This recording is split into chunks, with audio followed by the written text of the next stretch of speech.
Shalom, peuple de Dieu, que Dieu vous bénisse, que la grâce et la faveur de notre Dieu s'attachent à vos vies dans le nom puissant de Jésus. Ce matin, nous allons partager une portion des Écritures. Nous allons nous orienter directement dans le livre de Matthieu 16, à partir du verset 13. Je fais la lecture. Jésus étant arrivé dans le territoire de Césarée de Philippe, demanda à ses disciples, « Qui dit-on que je suis, moi le Fils de l'homme ?» Il répondit, les uns que tu es Jean-Baptiste, les autres que tu es Élie, les autres Jérémie ou l'un des prophètes. Et vous, leur dit-il, qui dites-vous que je suis?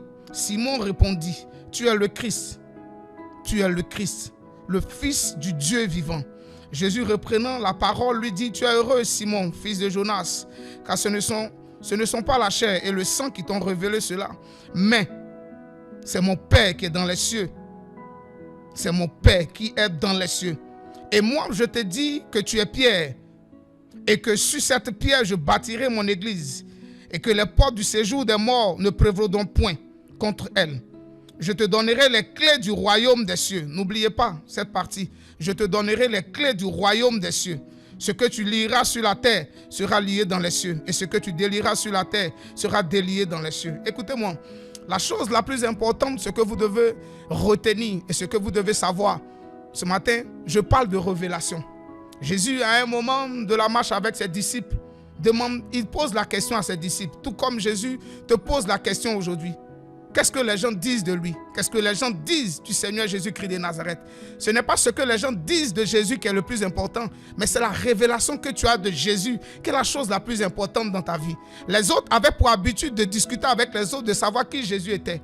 Mais quand on pousse la lecture, on se rend compte qu'à la vérité, Simon n'avait pas les mêmes caractéristiques que les autres. Simon n'avait pas les mêmes prédispositions que les autres. Simon n'était pas comme les autres. Il était un peu différent de par sa relation avec le Seigneur. Le Seigneur demanda à tous ses disciples, et vous dites que moi je suis qui?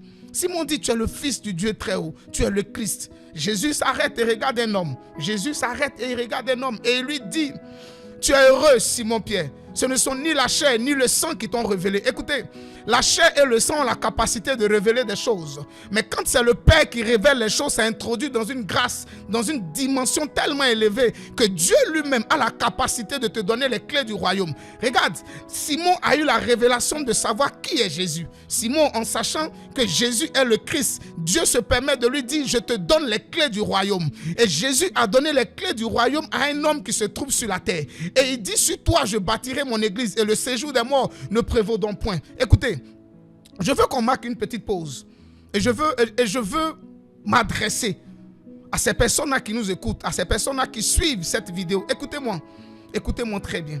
Quand Jésus dit le séjour des morts ne prévaudront point, ça ne veut pas dire qu'il n'y aura point de problème. Ça ne veut pas dire que certaines choses ne vont point se lever. Mais Jésus est en train de dire à Simon Pierre, peu importe ce qui va se lever contre toi, peu importe les gens qui diront et qui feront des choses contre toi, mais parce que moi j'ai décidé de bâtir mon église sur toi, la mort, les difficultés, les médisances n'auront point raison. En d'autres termes, Jésus est en train de donner une limite à tout ce qui est comme œuvre des ténèbres sur son église. Je ne sais pas qui tu es, je ne sais pas ce que tu es en train d'entreprendre, mais je déclare ce matin que le séjour des morts ne prévaudront point sur toi dans le nom puissant de Jésus-Christ de Nazareth. Jésus demande à ses disciples, tout comme toi Jésus te demande aujourd'hui.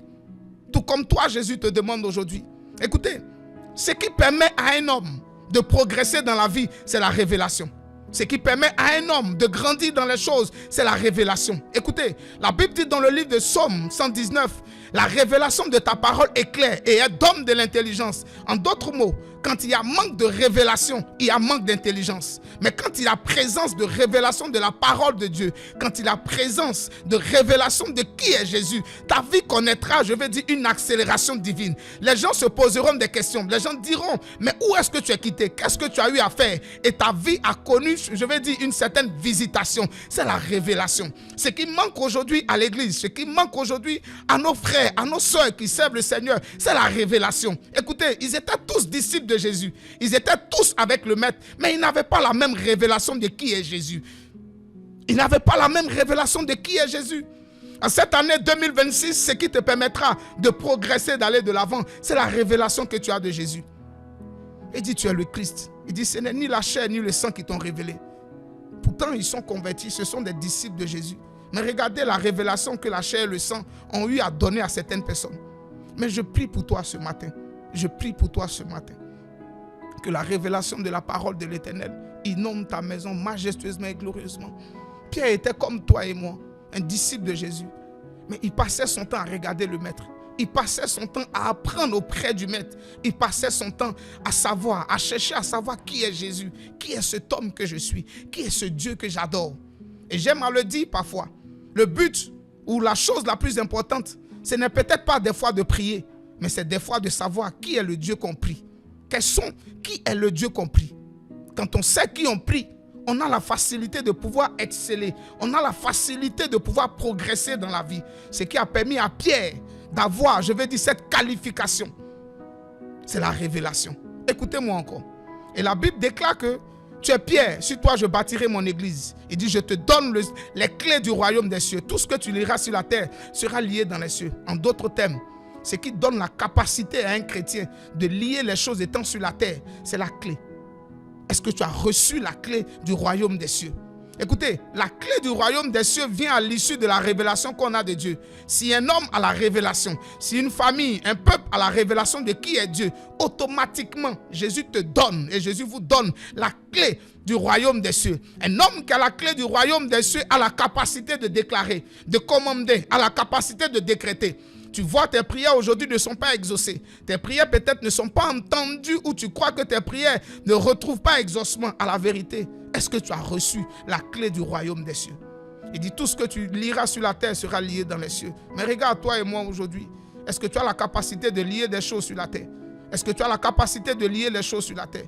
Tout ce que tu t'es vêtu à lier sur la terre ne trouve pas exaucement. Parce qu'à la vérité, tu n'as pas la clé du royaume des cieux. Écoutez, peu importe la splendeur d'une maison, si vous n'avez pas la clé, vous ne pouvez pas accéder à cette maison. Lorsque vous rentrez dans cette maison que vous n'avez pas la clé, on vous traitera de cambrioleur, on vous traitera de braqueur. Mais regardez ce qui a amené Dieu à donner la clé du royaume des cieux à Simon. C'était la révélation. C'était la révélation. La révélation que tu as de Dieu en cette année 2026 te permettra de progresser, te permettra d'aller de l'avant, te permettra d'être un chrétien différent. D'être un chrétien différent. Les autres ont commencé à parler rapidement en disant tu es Jérémie, en disant tu es Jean-Baptiste, en disant tu es tant. Mais la réaction de Pierre nous donne une indication pour dire que lui, Pierre, il avait cette perception, il avait cette compréhension différente que les autres n'avaient pas. C'était la révélation. La Bible déclare qu'un peuple sans révélation est un peuple sans frein. Un peuple sans révélation est un peuple sans frein.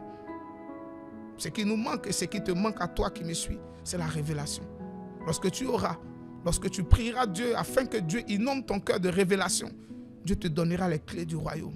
Un homme qui a les clés du royaume, il possède au-delà de ses possessions. Une femme qui a les clés du royaume, elle possède au-delà de ses capacités. Les portes lui seront ouvertes en cette année 2026. Rien ne lui sera fermé. Rien ne lui sera impossible. Parce que le Dieu qui est élevé au-dessus de toutes choses, le Dieu qui dit et la chose arrive, t'a donné la clé du royaume des cieux. Dieu ne donne pas la clé des entreprises. Dieu ne donne pas ici la clé de quoi que ce soit. Mais il dit, Simon, il dit, Simon, je te donne la clé du royaume des cieux. Est-ce que tu es prêt à recevoir la clé du royaume des cieux? Dans nos églises, parfois, on voit des gens déclarer des paroles. Ils disent, je lis des choses, je délie des choses sur la terre. Mais la vérité, quand on n'a pas les clés du royaume, peu importe ce qu'on lit, peu importe ce qu'on délie, cela n'aura point d'impact. Cela n'aura point d'impact. Église, nous devons revenir à ce qui est important. Nous devons revenir à ce qui est primordial, ce qui est essentiel. Nous devons revenir à ce qui, à la vérité, va apporter à notre vie chrétienne d'avoir du poids, d'avoir de la valeur. C'est la révélation de la parole de l'Éternel. La Bible déclare qu'elle éclaire, mais en plus d'éclairer, elle donne de l'intelligence. Donc un homme qui manque de la révélation de la parole de l'Éternel, il est plongé constamment dans le noir. Il est plongé constamment dans les ténèbres. Il est plongé constamment dans les difficultés. Mais un homme qui a la révélation de la parole de l'Éternel, il ne voit pas les choses comme les hommes charnels le voient. Il n'entend pas les choses comme les autres charnels l'entendent. Mais il fonctionne en étant instrumentalisé par la puissance et par la main de l'Éternel. De là où tu te trouves, je veux qu'on fasse cette prière ensemble. De là où tu te trouves, je veux qu'on fasse cette prière ensemble. Nous allons élever la voix et nous allons déclarer. Seigneur, révèle-nous les profondeurs de ta parole afin que nous puissions marcher conformément à ta parole. Révèle-nous les profondeurs de ta parole afin que nous puissions marcher, Père éternel, conformément à ta parole. Nous nous abandonnons corps, âme, esprit entre tes mains. Révèle-nous ta pensée. Révèle-nous qui tu es. Révèle-nous qui tu es, Seigneur Jésus-Christ de Nazareth, afin que nous puissions marcher comme toi tu le veux, comme toi tu le souhaites. Seigneur, nous ne voulons pas être de ces chrétiens-là qui parlent pour parler, mais nous voulons être de ces chrétiens-là qui parlent en disant des choses qui émanent de la puissance et de l'autorité de notre Seigneur Jésus-Christ de Nazareth. Seigneur, nous ne voulons pas être là où nous voulons, mais nous voulons être là où toi, Père éternel, tu as décidé que nous soyons. En cette nouvelle année, révèle-nous les profondeurs de ta parole. Révèle-nous les profondeurs de ton sacrifice afin que nous puissions marcher conformément à ta parole. Je prie pour toi qui m'écoutes en ce jour. Je prie pour toi. Que de même que Simon a vu son extrait de naissance changer. Parce que dès lors qu'il a eu la révélation, Dieu lui a dit, tu es Pierre, sur toi je bâtirai mon église. Je prie que Dieu t'utilise afin qu'il bâtisse son église, afin que Dieu bâtisse, je veux dire, des grandes choses au travers de ta vie. Et je prie que la révélation de la parole de l'Éternel qui éclaire ta vie ce matin au nom puissant de Jésus.